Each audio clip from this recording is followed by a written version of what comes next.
Animal rights sites. Oh, we're live. Hey everybody, Regina Andler here, and it's time for Coffee with Regina. And I wasn't lying. We're going to have a lot of fun today, as you can tell, just getting started here. I have Heather Zeitzwolfe.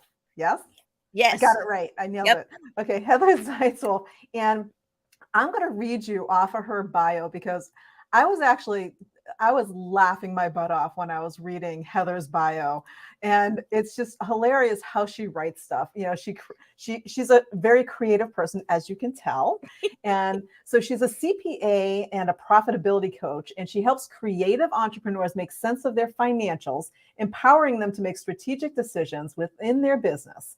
Heather is the host of a weekly business podcast called Get the Balance Right, where she highlights her no shame approach to money.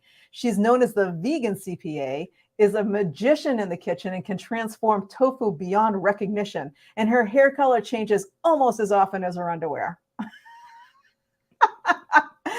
Heather, when I was reading that bio, I was just laughing so hard. I was like, there is nobody in the world who has ever made numbers, accounting, bookkeeping, and financial stuff so much fun as you do. I How aim do to you do please.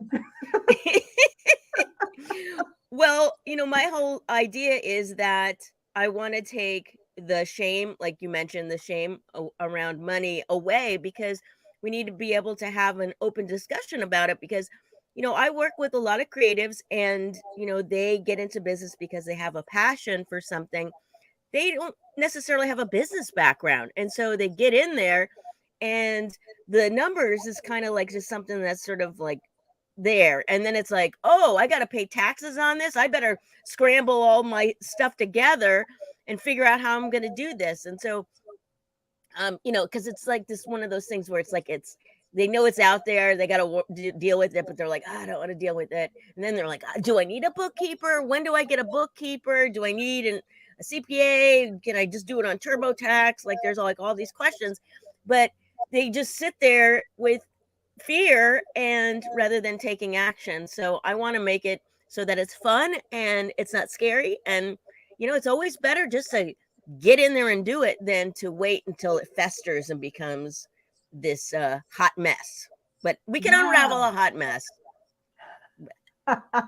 So I know a lot of accountants and stuff like that. In many years of networking from years past, I've talked to a lot of accountants, and I was in an organization called BNI for a lot of Oh years yeah. back when back when I had my computer companies.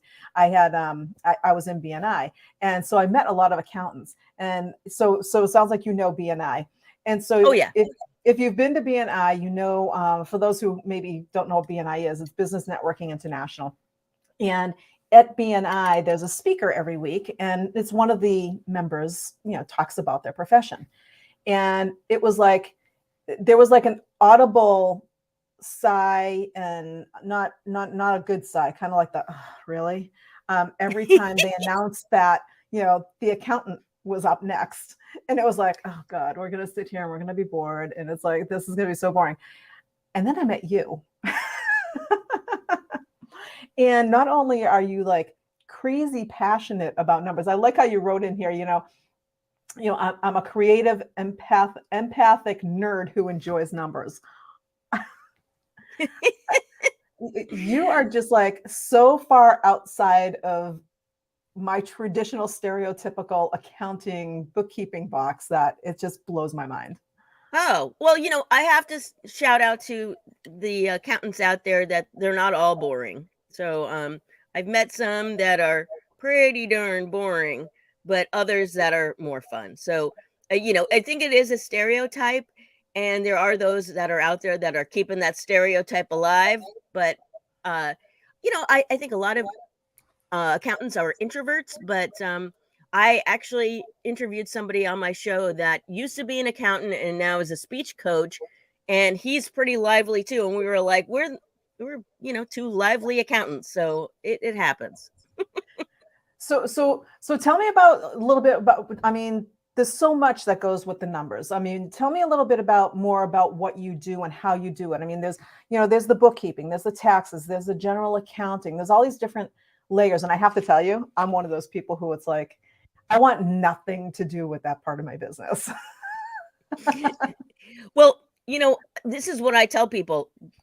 Let a professional take care of that for you, because you're in business to do whatever it is that you do. That should be your focus. We outsource marketing, why not outsource accounting? So, don't I don't think that, okay, we're probably talking about maybe solopreneurs for the most part. I'm assuming that's listening to this, maybe they've got a small business owners, and they, just because they're, in the weeds with their business doesn't mean that they need to handle that. So I think the first step is actually hiring a bookkeeper, and letting them take that over, because what I have seen is that when business owners try to do it on their own, there's software out there that makes it look easy and all of that. And by the time that they get to a bookkeeper, it's a hot mess. So it's because they don't know what they're doing, but it seems like they know what they're doing because they're in the software and it looks like it's working, but they have no idea that, like, part of their revenue is missing, or some of the expenses are not in there, or they haven't been booking things correctly with draws, and it can just become a mess. So let the professional do it. Yeah, and for me, I'm one of those people that I'm not a number person. I'm not a number fan. And it's just exactly like you said. It's like, as a small business owner, whether you have a business or you're building a company, it doesn't matter if you're a solopreneur or you have a small team or you start, you want to build a little empire, it doesn't matter. Somebody has to do the books. So I know, like, when it comes around to tax time, my husband's like, okay, I need your business expenses for the accountant. So we have an accountant that every year, that's all he does. He just does our taxes. And all, at that time, um, you can yell at me later, or you can yell at me now. I'm one of those people that scrambles and goes, oh crap, I don't have any of this stuff put together because I haven't been keeping track of it, because I haven't yet hired a bookkeeper to take care of that stuff. And that's one of the things that I need to outsource in my business as well, because I have this stuff, and I started my business a couple of years ago, and I actually just realized that I still have stuff that when I started my business, I was using my personal credit card for everything. And then I started using my business credit card. And so I started looking at stuff, and I'm like, wait a minute, I don't even know how much I've put into this business right now, because some of it's on the personal card, some of it's on the business card. It's kind of all over the place because that was startup. And I think that's kind of typical for a lot of people when it's startup. It's like you grab money from where you need to grab the money from to get started. And then you get to a certain point, and I'm like, all right, so how much, once I get this thing up and running and profitable, how much do I actually owe myself back from all this investment, this startup investment that I threw in there? How much was that? And my first year at tax time, and I got my tax stuff together, and I went, I have absolutely no idea. And I literally spent a day and a half going through credit card statements, my checking account, my personal checking account, my business checking account. I was going through everything going, oh my God, what did I spend? And you're starting up a business, and you have these, tools that you buy, these apps that you buy. Yep. And you buy these 5,000 apps because it's like, oh, I'm going to need this app. Oh, this app looks cool. I'm going to purchase that one. And you buy all Right. these annual memberships to these apps.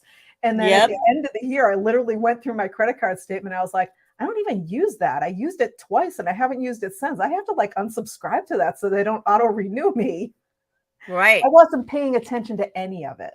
Yeah. So you've hit on a bunch of things. So I'll back up for a second and just kind of talk about a few different things.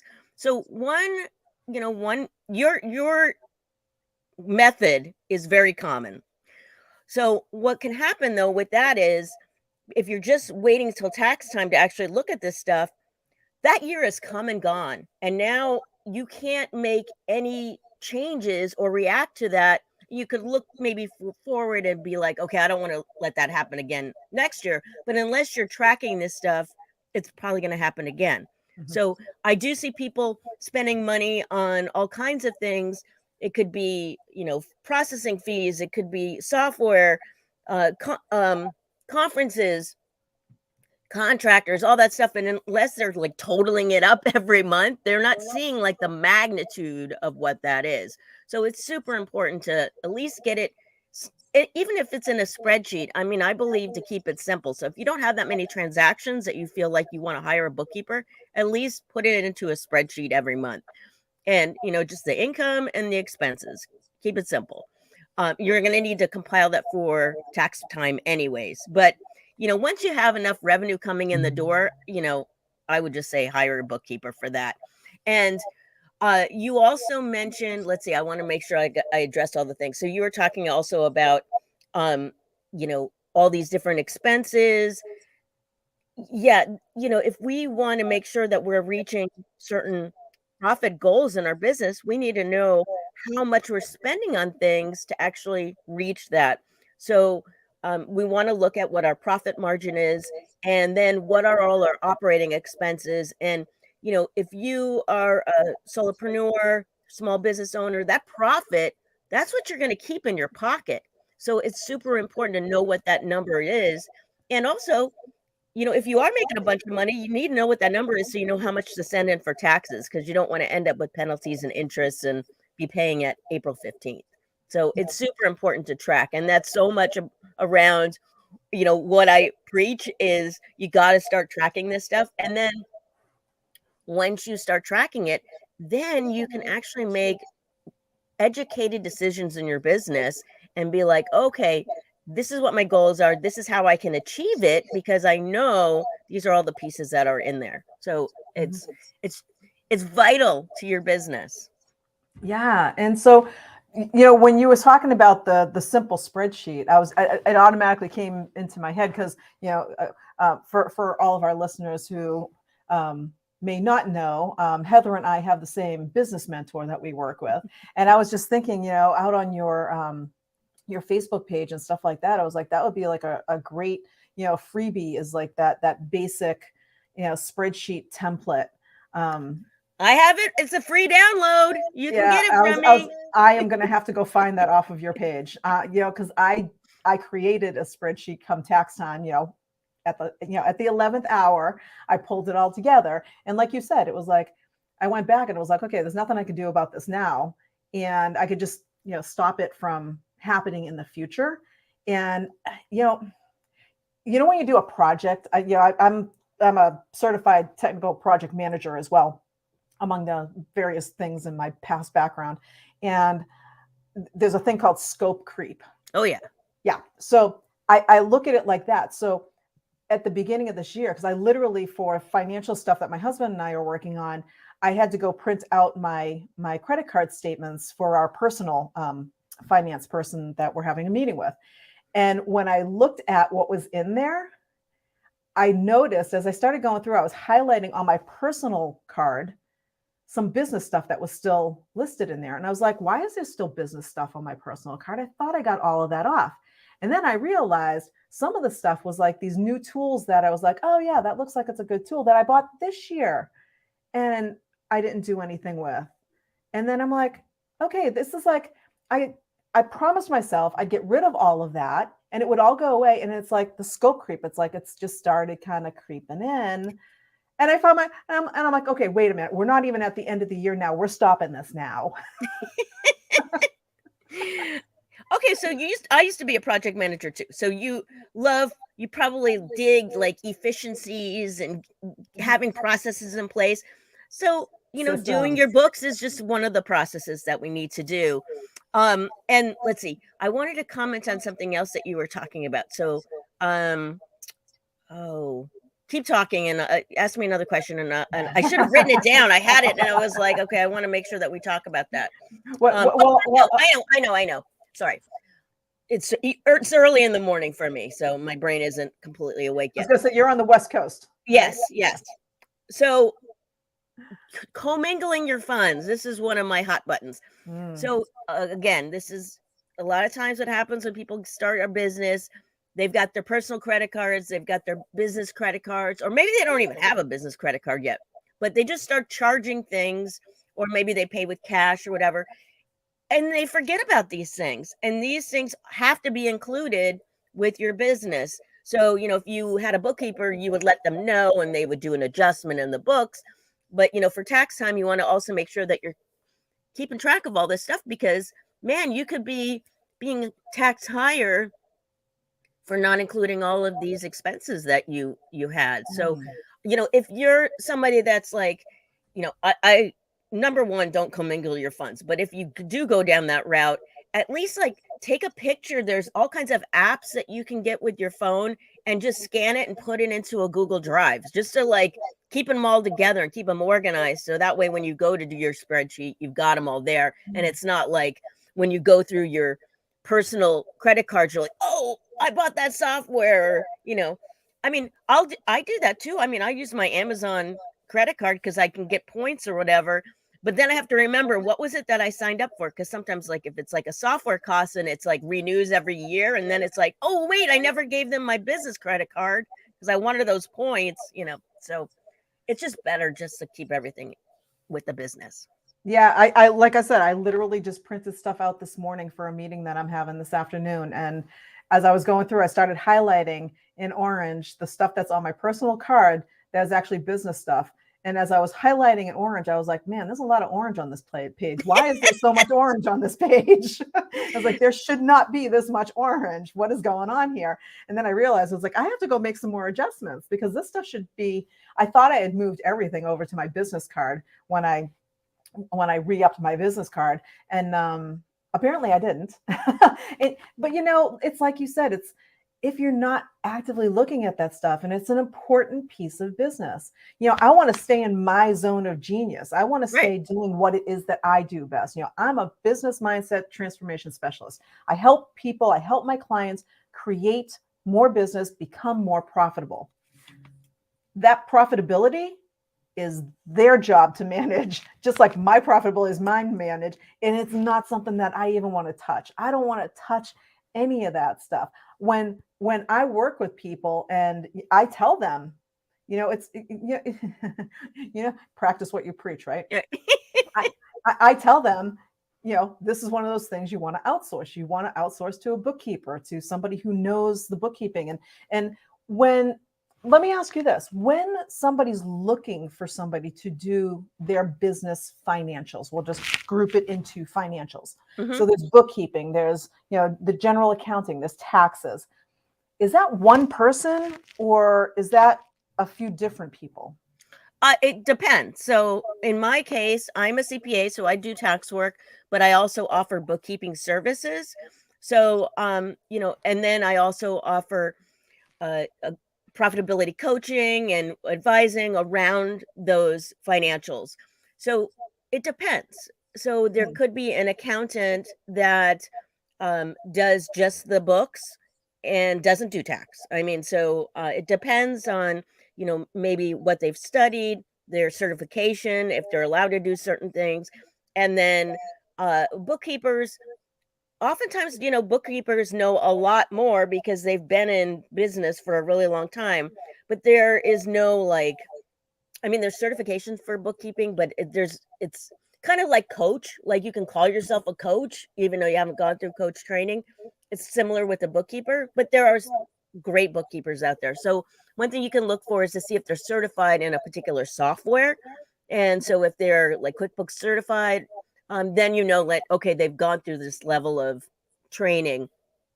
So you could, I mean, I would ask them for some kind of proof of their certification because, you just want to, in any business, it doesn't matter what kind of business it is, you want to make sure whoever you're outsourcing to is competent. Right, right. And so just to tag on to that, when you think about that, tell me more about, you're in the West Coast, right? Sorry, Yeah. my cat just jumped on my lap. So it's just I'm trying to make sure she doesn't pull my microphone off of me. So when you talk about your stuff, you're out on the West Coast. So can you work with anybody anywhere? I can. So it depends on what services I'm providing. So if you're overseas, I'm not going to do your tax work. And I mean, unless you were like in America and you're just like living over there for a short amount of time.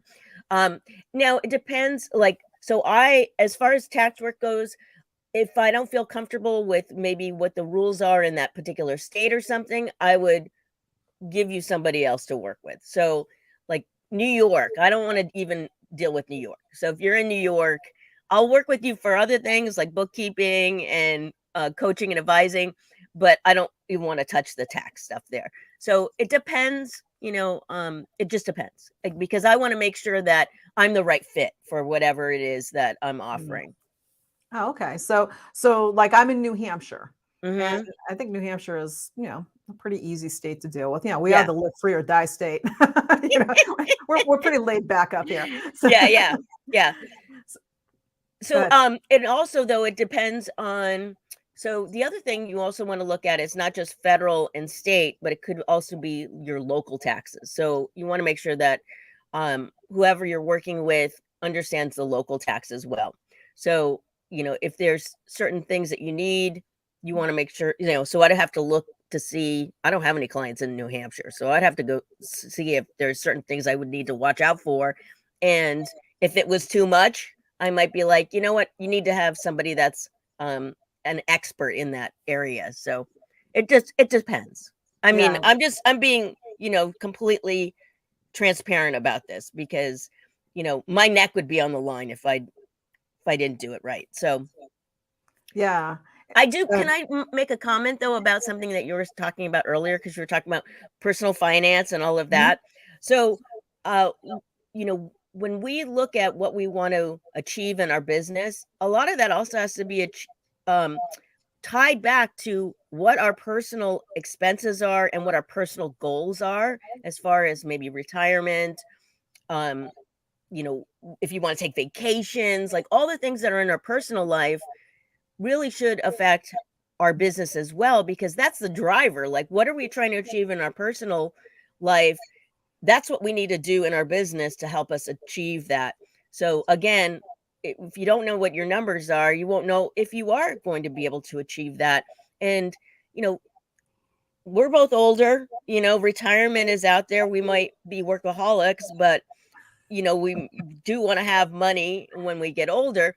So we have to also make sure that we are setting aside enough money for retirement. That's also, a tax deduction in your business. So you want to make sure that you know what's going on, so so you know exactly how much that you can actually set aside for retirement. Right. And that's a big thing.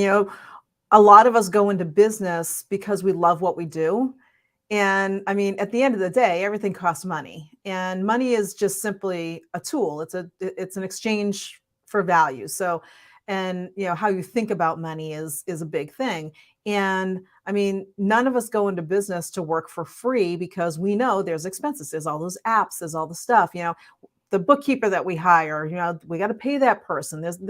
There are expenses, so we need to bring income in. And and then there's life. It's I do my obstacle course racing and stuff like that, so I need money to pay my trainers and stuff like that. That's personal life stuff. Right. And that money comes from my job, which happens to be my business. And I don't consider it a job because I love what I do, but it's the thing that's bringing the income in. And Right. so that supports my lifestyle. So you're absolutely right. It's, if you're not paying attention to what's coming in and going out and all this stuff, I mean, you can really mess yourself up. Yeah, and not just even retirement. Like, you might want to have other investments. Maybe you would like to buy a rental property, or you know, invest in stocks or something like that. But that money is coming from your business, so you need to know how much that you can, take from the business each month. Hopefully, you're paying yourself something each month. And I mean, that's another thing that I see a lot of times.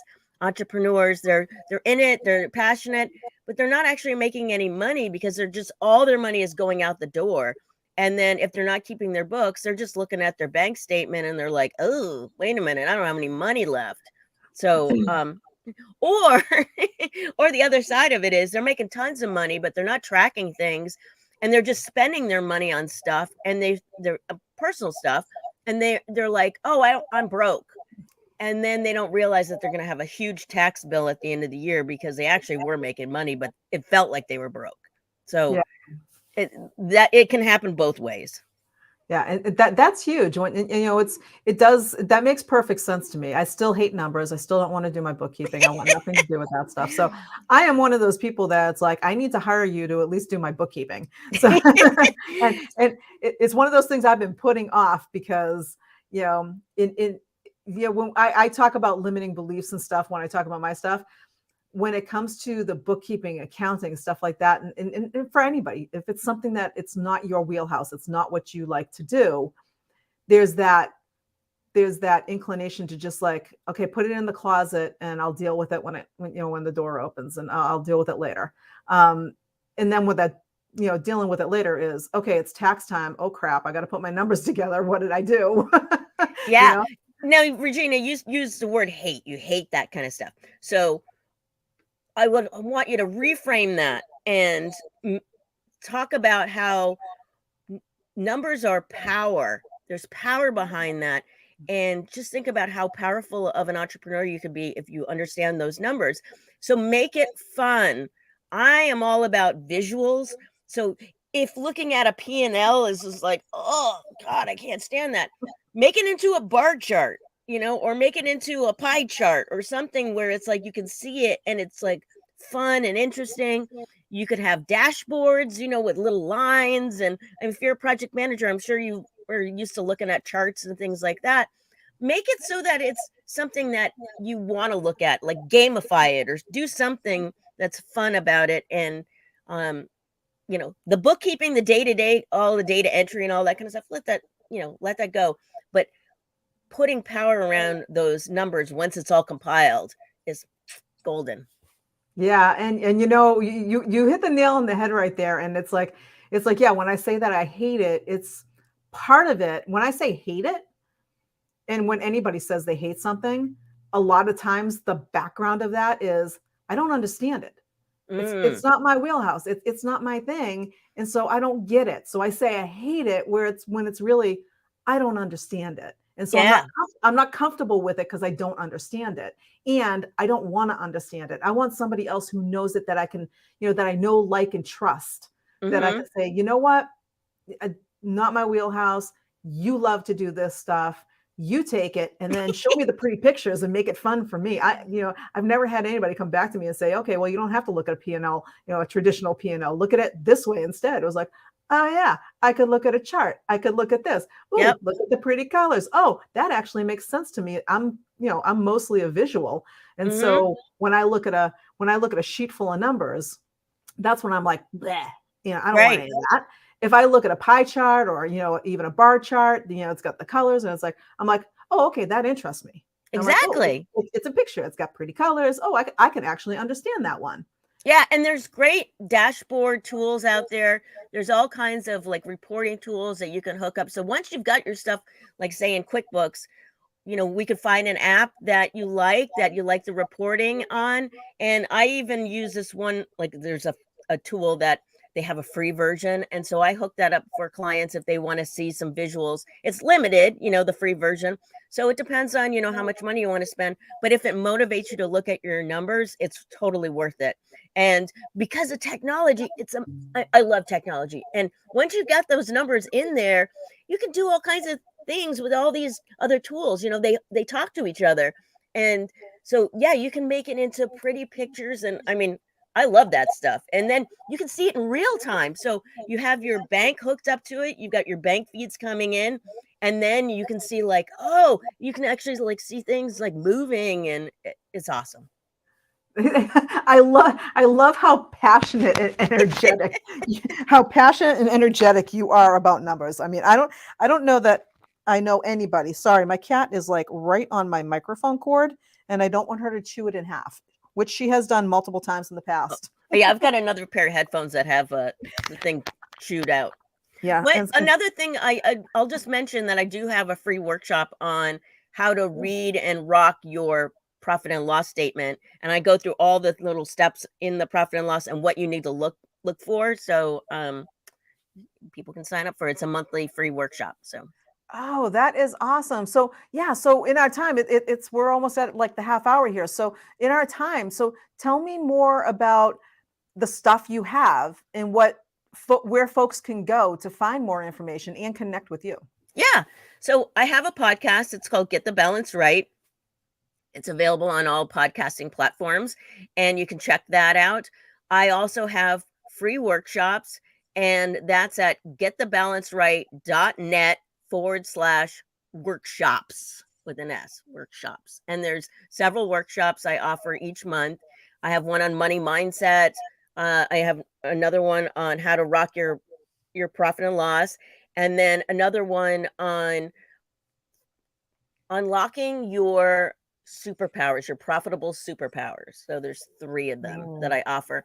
And then I also have my accounting business, which is called Zeitzwolfe Accounting. That's a mouthful. So if you go to Linktree, get the balance right on Linktree, I've got all the links to everything. So you can find freebies. I've got free downloads. There's all kinds of stuff. So, but the workshops that's my call to action. I'll tell you that. Call to action. Awesome. That is awesome. And when we get done here out in the women business owners from Overwhelmed to Overjoyed group, underneath the video there, drop in all of your links, Okay. or drop in the Linktree links so that people have all of the links so that people can connect up with you. I'll have to tell you, I just started using Linktree, so I'm just starting to put my links out there, and I was like, wow, this is really cool.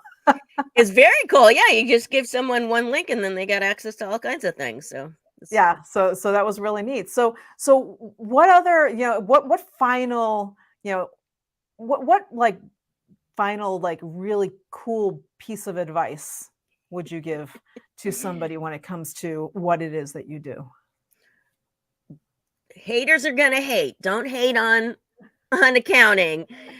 Just know that it is one of the key things in business. Think about like everything impacts your profits. Everything in your business. It's the most important thing because yes, we want to help people and do all those things, but if you're not making money in your business, that business is going to fail. There's a high percentage of businesses that do fail because I think, because they're not focused on this stuff. So have fun with it. Do what you can to make it fun and interesting and gamify it if you need to. That's how I would do it with the visuals and all of that. And, write out your goals and then profit goals and do some kind of gamification to make it fun and interesting every month and track and track and track. So that's a lot of things, and then just find me and I'll make it fun for you. Every time you say gamify, I'm like, she just made accounting fun for me. I was like, oh, accounting, money, profit, loss as a game. That I could get into. Yeah, yeah. Well, I don't have the coins that go ching ching ching ching, but that would be fun. And I love that. So I would be remiss if I didn't mention the Coffee with Regina cup that came from my good friend Dee Hample, who is going to be on in November. And yeah, so I want to thank you so much for being here today because I know you got up extra early for this. Oh, yeah. And and I really appreciate that. You're out in the West Coast. Are you in California? Where are you? I'm in Portland, Oregon. Portland, Oregon. Okay. So way out in the West Coast there. And so you had to get up extra early for this. And there goes my cat. Sorry. The distractions of working from home, I'll tell you. And that's why we call it a chat with purpose because, chat stuff happens. And all of this stuff that you say, you gave me a new outlook, a new direction on looking at my numbers. Oh, wow. Anytime I think of bookkeeping now, I'm going to be thinking of you because I used to think of bookkeeping and be like, it's bookkeeping. And now it's going to be like, how can I gamify this? Yeah. I got to talk to Heather. How can I make this fun? If anybody can make numbers and accounting fun, trust me, all my listeners out there, Heather will make numbers fun for you. If you say you hate that accounting and stuff, she's going to make it a game. She's going to make it so much fun. You're going to be looking forward to looking at that P&L chart and going, wow, what do I got this month? How's my colors? Is it shooting up? Is it, all this stuff? It's going to be great. Oh my God. Your expenses going down. Is your revenue going up? and you see that on the chart and you make it all that much all that fun. And it's I speak about the energy of money, right? It's one of the things I talk to people about. And it really is, money's just energy. And when I say, and I did that to myself just now, because when I say I hate accounting, that's literally taking myself out of alignment with the energy Mm, of money, because I say that I hate it, right? And so when you can do something like make it fun, that whole relationship with the bookkeeping, the accounting, and all of that, it aligns you with the money. And when you're aligned with money, you make more money. exactly. So this has been awesome. Thank you so much for coming on today and joining me for a cup and a chat with purpose. You get your cup. You got a big cup. It's Hey, early there. I'm in the state of coffee, the Oregon is all about the coffee, so. Oh, yeah. Awesome. I'm gonna have to try some Oregon coffee one of these days then. I don't get out. I've been out to Seattle. I haven't been out to Oregon. So Oh, okay. uh, The uh, Seattle's got good coffee too. yeah, they got good coffee too. I really appreciate your time, Heather. Thanks for joining me on Coffee with Regina. And for all of our listeners, take a look at the chat when we get done the video, because Heather's going to drop in her Linktree link there, and you will have all of the ways that you can get a hold of Heather. Awesome. Well, thank you so much for having me on the show. It was really, really fun. Thanks, Heather. Bye for now.